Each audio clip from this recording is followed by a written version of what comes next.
And then Ray Perez defeats Robert Matakin. This is the first fight that I kind of paid attention to, Andrew. So this Matakin guy was clearly the PBC kind of journeyman that they want. And he came in and dominated literally every single round. Every round. He's going to be ahead on every scorecard. Perez waited, timed out Matakin's combinations, and lit his shit up and stole the fight from him and got a stoppage. Literally took a beating, and I met him after the fight. He looked like he got hit by a truck, right? Matakin dominates pretty much the whole way. Perez is just throwing a punch or two, learning the timing, lights this dude up and stops the fight. Fucking radical, dude. Radical. That you can't, when you're watching undercard boxing, you can't ask for anything more than that. Right. Then we go to television, right? Why did they move that Maidana Kimlov? Maidana versus Klimov happened just before we went to TV.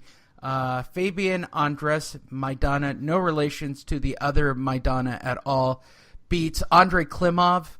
This is an amusing side. Are you sure about that? Was that on TV? I don't think it was on TV. No, are you sure he's not related? I thought Maidana's little brother was fighting now. Is that who it is? It could be. So he fights this Andrei Klimov dude who had the most embarrassing shorts I've ever seen. They were 100% like sequins. Like it was shitty. But here's the funny side note about Maidana, right? Who's going to improve to 16-0 from this fight or 15-0 from the fight. Klimov, I'm reading the stats. He's a Russian. He's a legit Russian. I'm like, oh, this is a real fight. He's 20-4 or 20-3 or whatever he is, right? This should be a bit of a war.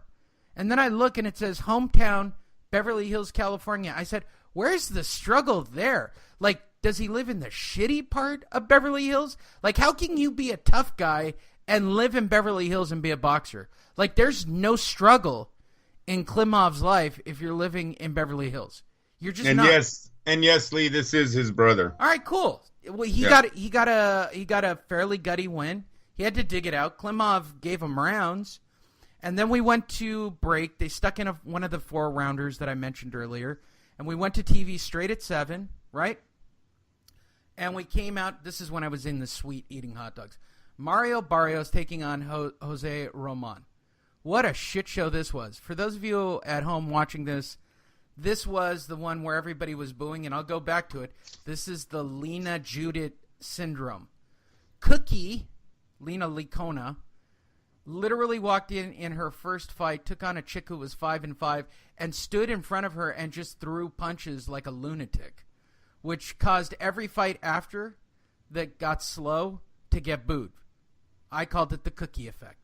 And thus, I am naming it from this point forward, the cookie effect. When nobody fights, we will refer to it as the cookie effect. Fans don't tolerate that shit. You had crazy shit happen on the undercard with some of these fights, like Perez and Matakin. They're not going to tolerate the big boys like Barrios and Roman doing dick, and they didn't do dick, Andrew. I said this in the suite. Typical PBC fucking fight. Building up Barrios' record. Roman's giving serviceable rounds. It's bullshit.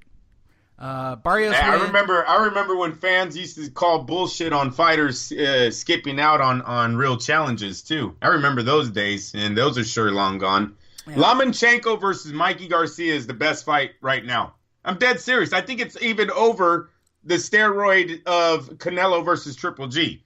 That fight, because Lee, Saul Alvarez doesn't come in looking like he did in the first fight.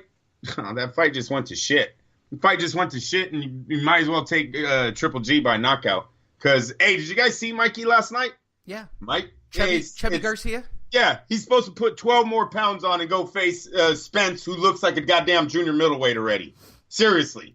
All right, yeah, good business move there. But we know that's not your plan. Your plan is to go to welterweights, say, oh, I need a warm-up fight, probably go 12 rounds because you ain't got no power at the welterweight division, and then go, yeah, I don't know, I might need one more fight. And then after that, oh, boy, am I ready. Get the fuck out of here. Whatever. Last but not least, Luis Ortiz beats Razvan Kohanu by knockout, and an ugly, icky, sticky knockout at that. It was a good knockout. It was fun.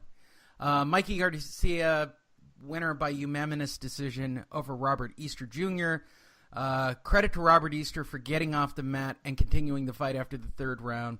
I was there. He got hit hard. That was a soul-crushing. That's classic Mikey Garcia. Like, I can talk all this shit I want to talk about Mikey Garcia. Dude, that early in the fight to put down a Robert Easter, that's some serious shit, dude. I mean, going into the fight, you're talking about an undefeated Robert Easter. And he got lit up in that third round and hit hard. Hard, bro. Mikey Garcia should be a pay-per-view fighter. Mikey Garcia should be running the sport of boxing with Top Rank right now. Mikey Garcia should be on a collision course with Lomachenko, right, for a super fight. And then Lee, do you know if he is to beat Lomachenko, him and Terrence Crawford, do you know how huge that fight is? We're talking how many titles? They're both undefeated. They would have 10 titles? Whatchamacallit has 6. Mikey would have 4, right? And then if you add all of his other titles. But could you imagine Crawford Garcia if he would take the damn fight with Lomachenko and finally face the music? So I said last night, it's time. It's time, man. This is bullshit that we keep. And did you hear when he said, right, the first fucking words out of his mouth, I'm a little step closer to where I want to be. What? Dude, you're fucking 30 years old. You're a champion in multi-divisions. What step closer to what? You're about to be over the hill soon. He's 30. Don't hate on Mikey. He's 30, you guys. You remember when this kid was 26? No, fuck out of here. Yeah, get out of here. That Bellator, PBC is Bellator, bunch of B-side ass fighters. You fuckers aren't the UFC.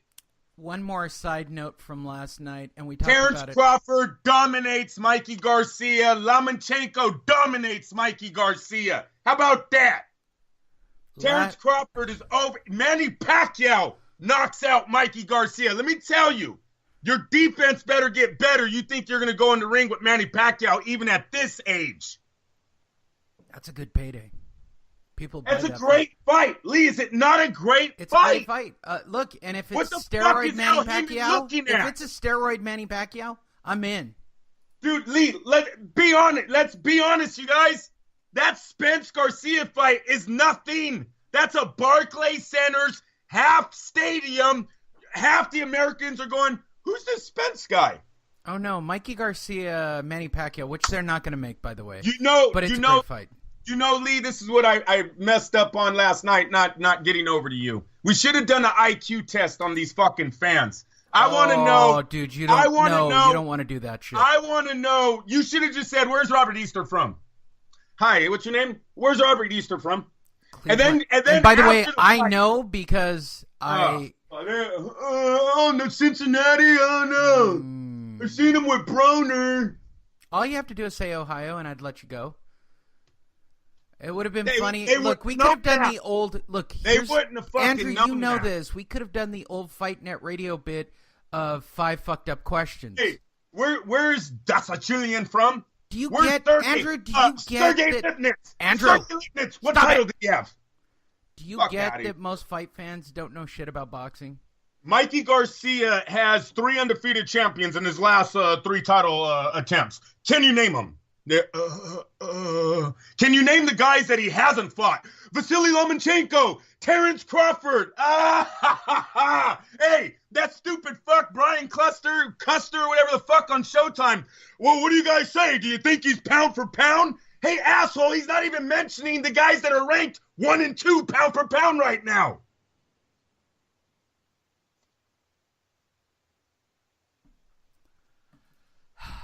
Bellator. You okay? You guys are the fucking Bellator. It's one other side note from last night. Kiss Me Civic Center. Matsuyuki Ito made his return to the ring, Andrew. Very nice. Very good. He is now the super featherweight WBO champion after defeating the undefeated Christopher Diaz. So congratulations to Ito, who made his comeback. I'm sure Bob Arum will once again take a look at you and start sticking you on his Asia cards. Boy, did he get dropped like a... Talk about getting dropped by Bob. You lost. You were on the big show. You lost. You're done. Bye-bye. Thanks for showing up. You okay, Andrew? 30 years old. I'm one step closer. All right. Let's see. You're stressed out. Not stressed out. It's getting old. Come on, these Saturday nights are old. Lee, he was a plus 650 last night. We're over here like, we got to give him some credit. Why? The bookies didn't? Hello? They went and watched Easter and were like, yeah, he doesn't have a fucking shot. Plus 650. Hello? That's nothing we dictated. They put it out like that. It's a bullshit fight. Don't give it to me. Oh, I know Chavez Sr. had this guy in his roster. Half you motherfuckers would be online. Oh, what a tomato can. Oh, look, he's fighting a fucking cab driver.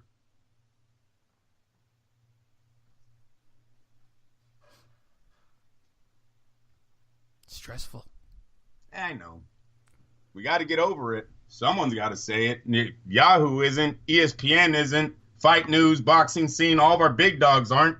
Why aren't they pulling up the interview I pointed this out just a few months ago? No, I pointed this out to Sammy last night. Oh. I said, the guys that are down there aren't going to write shit. They're just going to do a complete play-by-play of the fight. They're not going to write an opinion. They don't want to piss off the ask PBC. If there's a fucking buffet at the next. Right. You're not going to fuck up your free ride and your free food. That's right.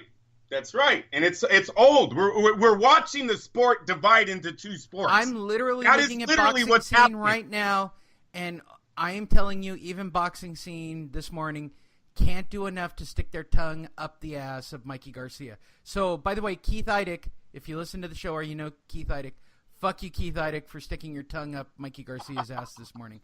Like, it is, if you don't know, we talk about him a lot. Keith Eidick is the lead writer for Boxing Scene. Fuck him. Like, Lee, this guy goes on TV and says, I like bigger, better fights, bigger rewards.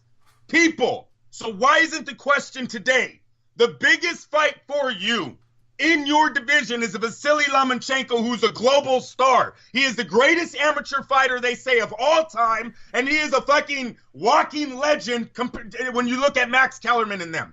It's Vasily Lomachenko. And when you get past Lomachenko, Mikey, the next biggest fight for you with the biggest fucking rewards is the guy that has 5 titles in the junior welterweight division and then moved to the welterweight division, scared Manny Pacquiao the fuck out of Top Rank, just like you. Matter of fact, holy shit, just like you. Scared your ass right out of Top Rank and knocked out the guy that beat Pacquiao. Do you understand that? That's the biggest fight. Why isn't anyone pressing this? You okay? Nah, hey, I'm trying to beat it into these. What are we nervous about? Do you have breakfast or is this just straight coffee? This is straight coffee, no breakfast. I got the jitters after the show. She has to feed me right away. I go out, burn. Yeah. Yeah, I'm with you. I understand. Quick commercial break here. Hey, everybody, check out LasVegasDiscount.net. We're getting close to September 15th. As you know, I will be out there. Oh, I said this last night to Hosel. Yes, next fight, and I say this, next fight at Pachanga, Hosel drinks are on me, of course. But, again, if you go to a fight, take the opportunity. Put a picture up on Facebook. All you got to do is type in Fight Net Radio. Get involved on the page. We'll give you a shout-out. We'll talk to you. We want to engage you. It was good running into our old co-host, so in the coming weeks, I talked to having Raimundo back on so you guys could have real conversations between Raimundo and Andrew, and I'll stay out of it, and it'll sound like a real boxing show for a short period of time. That is historically what we do. We make the show sound like a real boxing show. Used to. And then I just pissed off everybody who was really a boxing writer. Everyone, Andrew. Everyone. And probably the most demographic that actually listens to the show. Probably. The dumb white guy. Yeah, right. He likes to drive that one right in. Fuck, dude. I am telling you. It's crazy the who's who I've had on this show that are writers. Everybody except the largest living landmass Boy, he was there last